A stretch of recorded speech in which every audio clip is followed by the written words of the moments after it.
Okay, I'm going to show you my little project. This is a 2001 Ford F-250 V10, and my project was to put a fuel preheater on it. So I'm going to show you how I did it and what I did. Up the hood. Excuse the mess of the garage. I've been working on some property that I bought, so I haven't had time to clean anything up. Okay, so here we go. Here is the fuel preheater, and I'll just start by explaining why I did it. I'd seen quite a few videos on YouTube concerning fuel preheaters,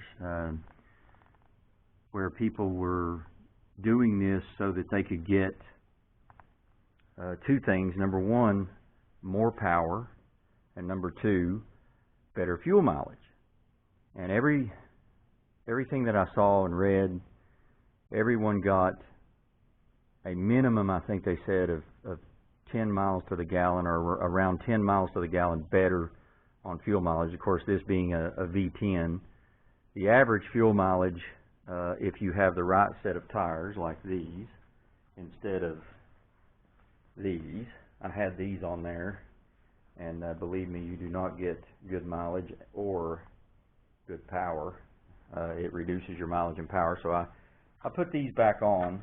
These are the standard tires that goes on it. This truck is actually lifted 2 inches, but that's all. And the only reason I did that is because it's a farm truck, and that's what I use it for, is farm. So anyway, I wanted more power. Number one, that's what I was looking for more than anything, was more power. But number two, you know, if I could get a little better gas mileage, so be it. That was just kind of icing on the cake. So anyway, everyone that had done this that I'd seen, well, with the exception of one person, he actually did it right. But if you'll notice down here, if I can get to it, let me get my flashlight, and I can show you the way most people did it. You see that hose down there at the bottom, this hose right here. That's a return hose. It comes from the engine, goes into your radiator, and then of course it comes back out and goes into your engine here. So as the engine heats up, the thermostat, which is inside here, opens up and allows it to circulate through the radiator and cool the engine down. And what most people did is they would take that pipe down there and they would cut a section out, you know, from about here to here down there, and then they would put copper pipe in, and they would take copper tubing and they would wrap the tubing around it real tight or together, and then they would take the fuel line coming from the tank into one side and come out the other side and go into the fuel rail. So naturally that allowed them to heat the fuel up. Of course, it's kind of a quick and dirty way of doing it, and I guess for most people it worked because they said that it did. So anyway, I wanted to do it right, or as right as I could, and as you can see, there's not much room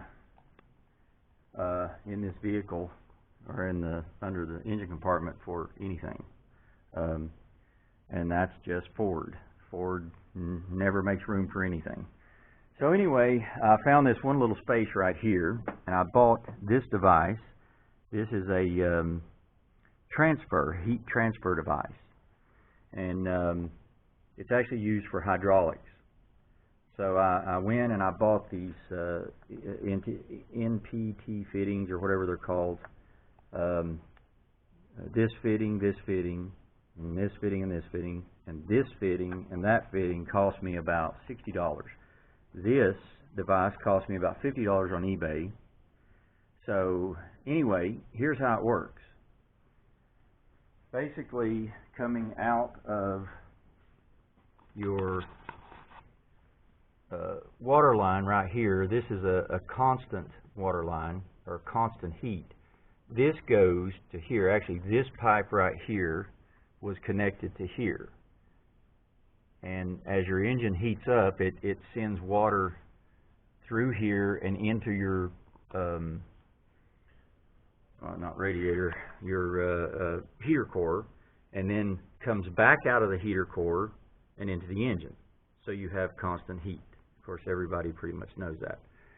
So anyway, what I did was I pulled this loose and bypassed it temporarily. And I came out of here with a curved hose, just like this, and went into my fuel preheater, came out of my fuel preheater here, and then back over and connected to the heater hose. So basically, as the engine warms up, you have heated liquid or heated water, antifreeze, coming into here and going out of here. I'm sorry about the camera. This one, I wanted to mount it to my head, but there was no way to do it. So I'm holding the camera. Now, this heats up this device here, and this has layers. You can't see them because I've actually covered this up with a type of heat fiberglass that you use on headers, just to kind of keep the heat away from everything. And as you can see, it's very tight. Here is the charcoal canister, and it just barely fits in there. And I have this little strap here to hold this tight, to hold it in place. Anyway, at first I was going to run everything from the injector input, which is way back in and under there. And Ford, of course, you know the way Ford is, nothing is ever easy to get to. You have to take the throttle body assembly and everything off just to get back to there. And then I came up with a better idea, and that was the fittings back there are odd fittings. They're actually a round type of fitting, and I think I have one over here to show you. This is what actually goes. Oh, by the way, this is the fuel rail. I bought this off of eBay, and this is the fuel rail itself. This is what's on that truck.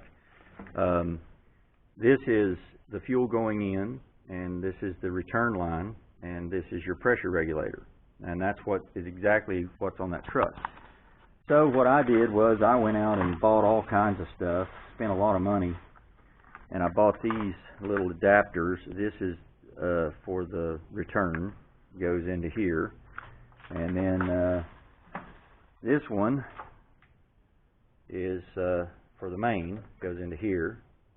So I was going to do that. I was going to put a 5/16 in on that and run everything over into my fuel preheater, which is here. But because it was so ridiculously hard to get to, and by the way, you're probably wondering why I have that other fuel rail over there. I bought that fuel rail off of eBay used for about $50 or $60. And what I was going to do is I was going to cut these ends, or cut this end off right here, and cut this, and just use this piece right here, because even though I could find the male end for this, I couldn't find this end, the female. Now, it may be out there somewhere, but I couldn't find it. So anyway, I had some problems or things I had to work out, and finally I came up with a better idea. And the idea was this: down underneath the vehicle, right under and in front of the driver's side, you have your fuel filter. And the fuel filter uses a connection like this. Very simple connection, quick connect. This is also the connection that is used by the fuel return lines. And I don't know if I can try to get a little light back there so you can see them. If you can see the fuel return lines or the fuel line's back there. It's kind of hard to see. I can't get the light there. Anyway, well, I'll try to show you the best I can. You'll see two lines there. One of them is gray, the other one is blue. The blue line is your fuel in, and the gray line is the return line. Okay, so down underneath, those hoses also go down underneath, and the blue line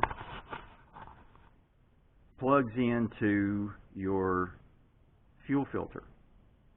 So coming out of your tank and through your fuel filter, that blue line connects using this fitting here. So what I did was I bought a fitting just like this, and took this hose. This is a 3/8 hose, and I had to reduce it from 3/8 down to I think it's 5/16.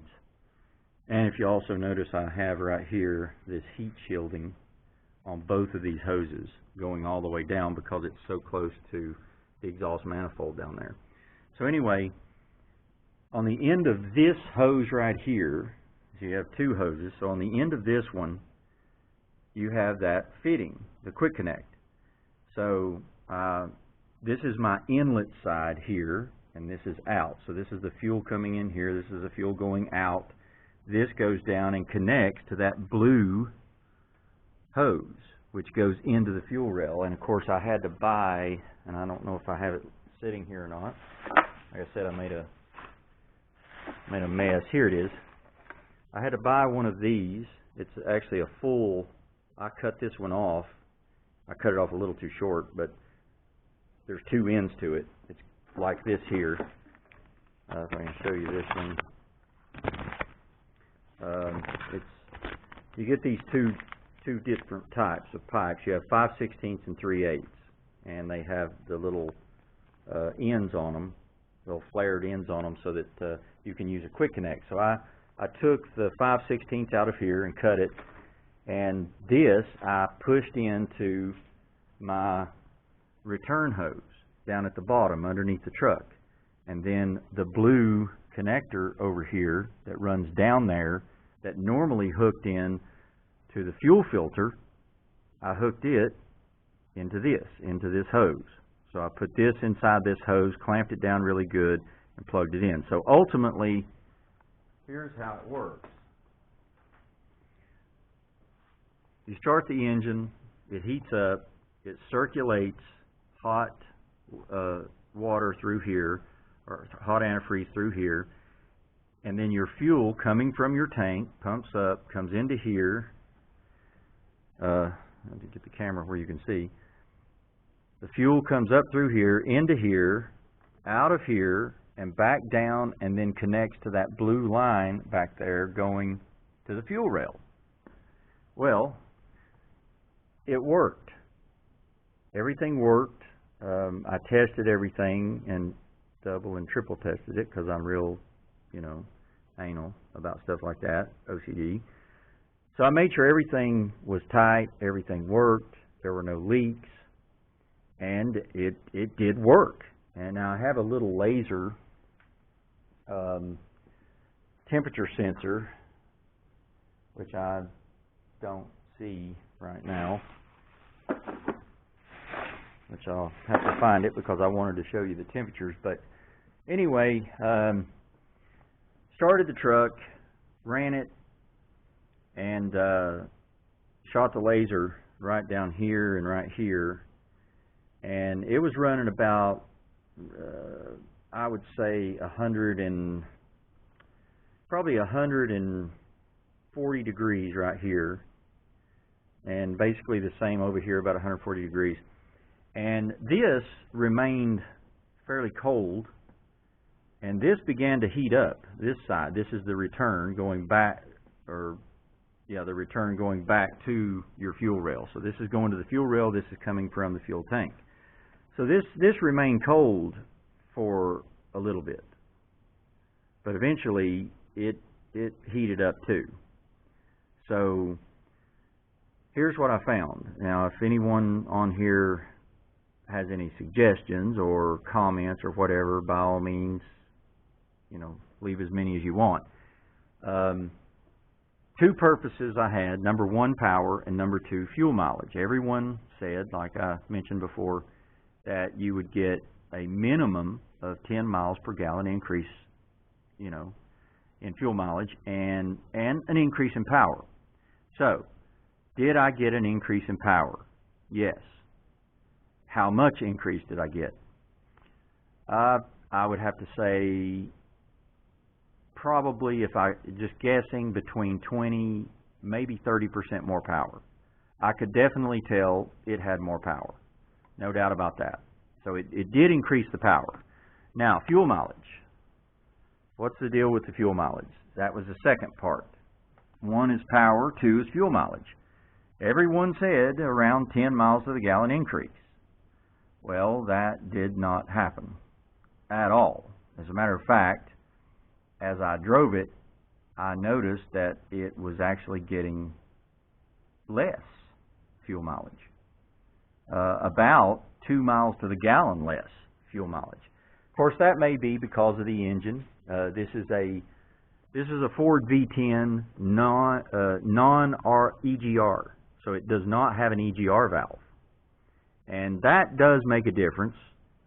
Story for another time, but an EGR valve does make a difference with fuel mileage, and can actually increase your fuel mileage. If you remove your EGR valve, I know a lot of people do this, they pull the EGR valve off. Some people pull it off for power, which is okay, but a lot of people pull it off thinking that they're going to get better gas mileage when in fact you won't. And like I said, story for another time, I did do some testing on that myself and found that it is true, you will lose fuel mileage if you remove your EGR valve. You will get worse fuel mileage. I found that out myself. So, if you want to comment about that, maybe you found a way to do it that is different. But anyway, this does not have an EGR valve, so I don't know if that has anything to do with it. I put two types of air filters. Actually, the first air filter I had was a cold air injection. I had a, cold air fuel injection, a cold air device on here. I removed that and I put the original back on, and I had two different types of filters. The first filter was this filter, which is your normal Ford filter that goes in it, and the second one, which is in there now, was a K&N filter, which I do not put oil on, by the way. You're supposed to, but I don't, because it gets into your, and I bought this too, this is brand new, this is your MAF sensor, your mass airflow sensor. So, and this is new. The old one is still on there. I had this one on and I took it off and changed it because I was testing. I was trying to find, was this new one causing issues? Was the old one better than the new one? I don't know. Anyway, so I come to the conclusion that yes, this did increase power, but it did not increase power enough enough to warrant leaving this on there. So why not leave it on? You're only talking 1.5 miles, 2 miles to the gallon difference, and it's a V10, so you can't expect it to be like a 4-cylinder Toyota or something. So why not leave it on? Well, here's another problem that I ran into. A lot of the guys that done this and did it the quick and dirty way, they would say, well, it'll heat the fuel up, and then as the fuel returns back to the tank, and by the way, the return is back in there, the gray line returns and goes back to the tank. They say, well, by the time it gets back to the tank, it cools the fuel off, so you don't have to worry about the fuel being, too hot and the pressure in the tank and so on and so forth.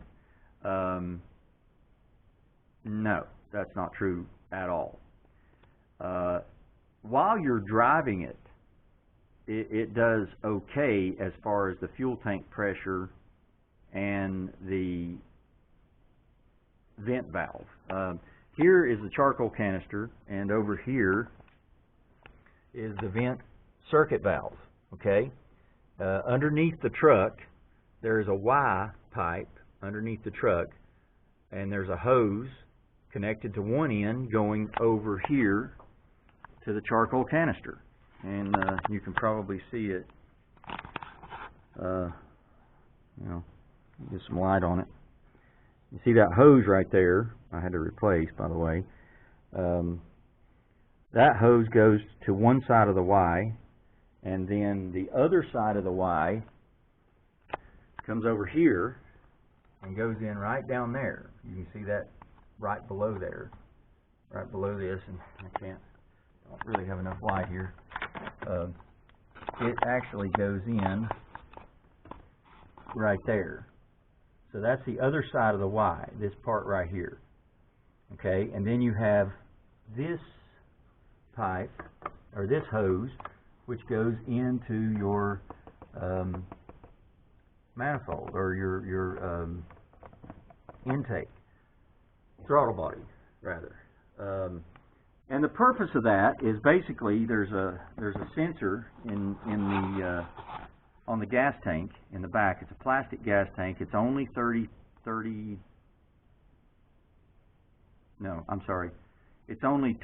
gallon. This is only a 23 gallon tank because this is it's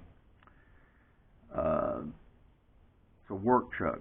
It's considered a work truck. So it's only a 23 gallon tank. But anyway, the purpose of that is when the pressure builds up in the tank, this valve opens here. This valve opens and allows the fumes to come from here and go in to here and be burned, which is efficient. Of course, the only problem with that is that, and I noticed this, as I let the truck sit and idle for about 10 minutes, what I noticed was that the pressure in the tank was incredibly high. There was fumes pouring out right here. This is a valve that opens up when the pressure's too much and just vents out. And you could smell gas fumes. And the real bad part was, like I said, when I let it sit, it was already warmed up. I'd driven it and I let it sit and idle for about 10 minutes. When I opened the gas cap, up, it literally blew off. I mean, a lot of pressure flew out of the tank and a lot of fumes, and you could smell a lot of fumes. So anyway, that wasn't good, and I knew it wasn't. So, what am I going to do? Well, I'm going to experiment a little bit more before I remove it. And by the way, here's how I know it was getting worse gas mileage. When I went and had these tires put on, and I took those big ones off, and I had these put on, I didn't have any of this on. All of this was just normal. Everything was. So driving it back on the interstate, and it's fairly level on the interstate, a few minor inclines, some declines, but I drove it about 30 miles coming back to the house on the interstate.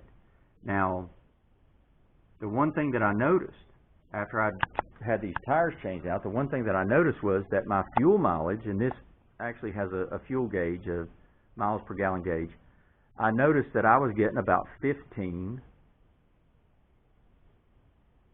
maybe 16, 15 and a half to 16 miles per gallon on the interstate. So I thought, wow, those tires really, really ruined my fuel mileage and my power. So these tires, the regular tires that go on here, made a difference. After I added this device, what I found out was that driving it on the interstate, I was getting about 13 and a half, maybe 14, if that. That was after, of course, it was warmed up and all of this was operating like it's supposed to. So I knew right then that something was wrong with the way this works. I don't know what, and if anyone has any ideas, you can shoot them to me. you know, email me or whatever, put it in the comments. But here's what I'm going to do. I've decided, instead of pulling all this off, and by the way, I did design this and build it to where I could very easily disconnect the fuel line down underneath and just reconnect it and bypass every bit of this completely. And just, you know, now of course this would still circulate through here, which doesn't matter. And I don't even have to do this. I could very easily pull this out, and then take this and put it back on here and get rid of all of this, you know, fairly easily. And that's the way I wanted it, because I wasn't sure what was going to happen. So just so everyone knows, all that I'd read about preheating the fuel, everyone said, hey, it works, do it, you know, I'm getting roughly 10 miles better to the gallon. And maybe they are. I'm not saying that they're not. They probably are, but I guess it depends on what kind of engine you have. It depends on the computer, how the computer sees things, and how it adjusts everything. I don't know. The computer has a lot to do with how a vehicle runs. So I don't know if that's the problem. So here's what I'm going to do. I've got one last try. I'm going to separate these two hoses, and I'm going to put a hose in between, well, not right up here, but I'm going to put a hose in between, probably about right here. So I'm going to use, and I went and bought these connectors, wherever they are here, at Lowe's. Sorry, I'm using one hand holding the camera in the other. So let me pull this out and show it to you. So here's what I'm going to do. I'm going to take this T-valve here, okay, and I'm going to put one here and then one over on this side, and I'm going to connect. I'll probably do it about right here. I'm going to connect, or put a pipe between here and here. And then I'm going to take this little device, which is a valve. You can see, you turn it on and off. And I'm going to put a valve probably about right here and another valve over here. And what I'm thinking is, instead of the fuel temperature being, and by the way, the fuel temperature, what I could tell with my laser thermometer coming out right here, the fuel temperature was about 130 degrees. Now, when I shot the laser at the fuel rail, it was about 125. Well, it was between 120 and 130 degrees. So the fuel was extremely hot. And of course, being that hot and returning to the tank, it does not have time to cool down. So I'm gonna try this. So before I do this, or before I do this, I was gonna do a video first, like I'm doing now, and show you what I did and how I did it. So right now, I'm gonna stop the video. I'm gonna cut the pipes and cut my little straps off, and I'm gonna put two valves and a pipe going across. And the purpose of that is so that I can close each valve off and only allow a small amount of coolant, hot coolant, to go into here and come back out. Try to allow just a small amount. Now, I don't even know that this is going to work. You know, the more I thought about it, I thought, well, okay, it comes out of the engine under pressure here, and then it comes through, then it goes through here and comes back out, and then back over to your, or into your heater core. So if I put a pipe or a hose in between here, you know, it's kind of like the pressure is going to still go back this way to a certain degree. Even though your main pressure is coming out of here, your pressure is still going to come back a little bit. But I'm hoping that I can adjust these valves in a certain way, you know, take the valves here and adjust each side to where I'm only getting a small amount of heat coming into this device and cooling it down, or not cooling it, but not heating the fuel up as much as what it's heating up now. Because right now, I can definitely tell you, running the temperature up, heating the fuel up to 120 or 130 degrees, it does give you power, but it causes some other problems, like I said, with the pressure of the tank and all that, fumes pouring out everywhere because it's heating it up. Oh, by the way, I did shoot the laser on the tank. It's a plastic tank, and it was about 110 degrees. The outside of the tank, when you shot it with the laser, was about 110 degrees. So that's not good for a plastic tank. And there was a lot of pressure. So I want to try to keep it cool as much as I can. So I'm going to stop the video and do this, and then I'll come back and show you what I did. And then I'll do a little bit of testing and hopefully do another video. So